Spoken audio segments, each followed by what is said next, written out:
Hello and welcome back to Diverse Vibes Conversation. Today we're talking about partner testing before having the first time sex. Karibu sana Leah, how are you feeling? I'm feeling nice. How are you? Mimi niko poa. Okay. The second time I remember you. Okay. So please introduce yourself and what you do. Okay, so my name is Leah Wanjiru. I work with NairoBits, supporting programs, and happy to be on this. Okay. So the first question is, why is it important to even test before having the first sex? Okay, as we know currently, the stats are very high. We have about 37.7 billion people living with HIV and AIDS, and that is quite a crisis in our today's society. So testing is really keen, especially if you really don't want to put yourself on a long life medication, because ARVs are taken for life. Once you are tested and you are diagnosed with HIV, that means you'll be on medication for. So we advocate for everyone knowing their HIV status, because it's also important. Mm-hmm. Yeah. And do we have other reasons why we should go for a test? Yeah, of course. One first, in context of relationship, both of you knowing your HIV status is really firm, because one, it will build trust among you two, and eventually there will be commitment between you two in ensuring that you're faithful to one another, and hence will be curbing down the HIV rates. Another thing, I think it's also good to create an environment where our generation know why it's important to know your status, because if everyone is cautious about their health, then we are also translating the same effect to a healthy community where resources are well utilized. Yeah. Unlike vice versa, where resources will be channeled towards medication and all. Yeah. And basically, so what happens if me and my partner we go and one is HIV positive? Okay, so first things first, it's recommended for you and your partner to go together, because once you get to VCT centers, there's always prior counseling before testing, and that counseling is really important, because in many cases where someone has self-diagnosed themselves and there's no counseling, then we find it that it brings out outcomes where someone starts questioning themselves, why am I HIV positive? And in worst case scenarios, I think it triggers suicide. And so we really advocate for guys to visit healthcare facilities, so that they are able to go through the interventions that include first seeking counseling. After counseling, they go for testing, and afterward there's also post counseling sessions, which is very, very key. We can't ignore. So this is whereby they are being told, even if like one of you is HIV positive, this is how you can be able to still stay with this couple, maybe, or they do love each other. Yeah.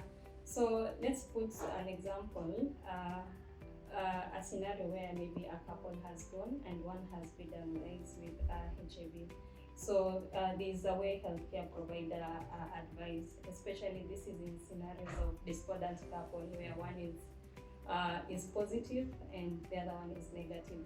So adherence is highly advocated for, because if a partner is truthful and they are taking their daily medication as recommended, then it gets to a level where the viral is undetectable, and at that level, then there's really low risk of HIV infection.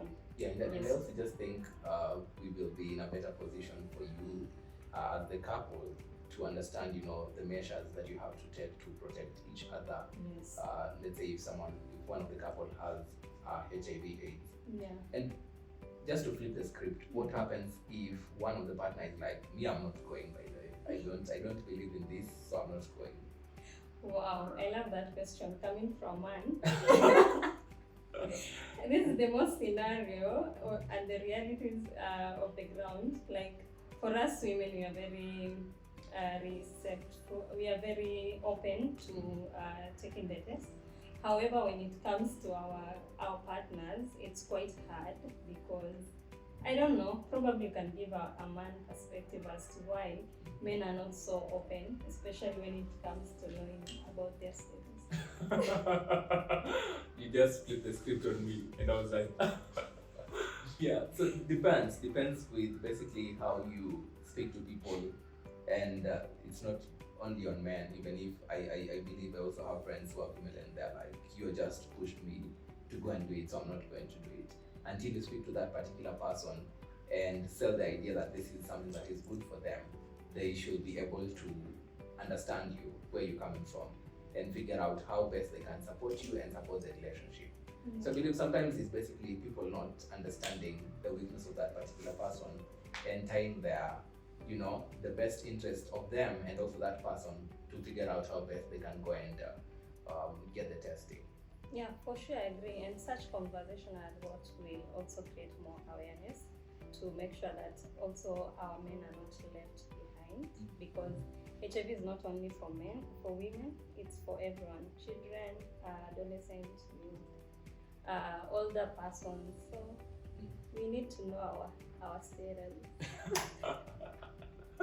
Yeah, so basically, after going for the HIV test, so do we have to keep on going for that test after, let's say, sometimes I hear it's 3 months, sometimes it's 6 months. So highly it's recommended at least after every 6 months. However, in this scenario, let's say persons from 13 to 69, if you have no opportunistic diseases, then, and you're not engaging in sexual activities, I think taking a test once in a year is okay. But for persons who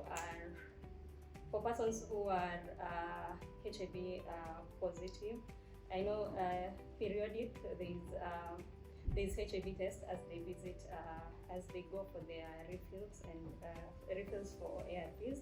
But then also for other people who have other diseases, it's wise enough to know your status. So I think the best will be 6 months. Yeah. Okay. Thank you so much for this, for also taking the time to, number one, have this discussion on why it is important to have to go for testing. Yeah. So as we wind up this conversation, I want you to speak to a couple who are still hesitant on going to that particular test. So what and why should they even, what should they do and why should they even proceed with taking a HIV test? Okay, so first things first, it's about your health. I think knowing your health is also a wealth on your side, because you won't be spending resources going to hospital, and also another thing, it builds trust among you two. So if you both know your HIV status and commit to be faithful to one another, I think that results in a healthy relationship, and I think that is what everyone strives to achieve. So my message out there is know your status, and also wrap it before you tap it. Thank you. Yeah, wrap it before you tap it. That has been the conversation with the wonderful Leah.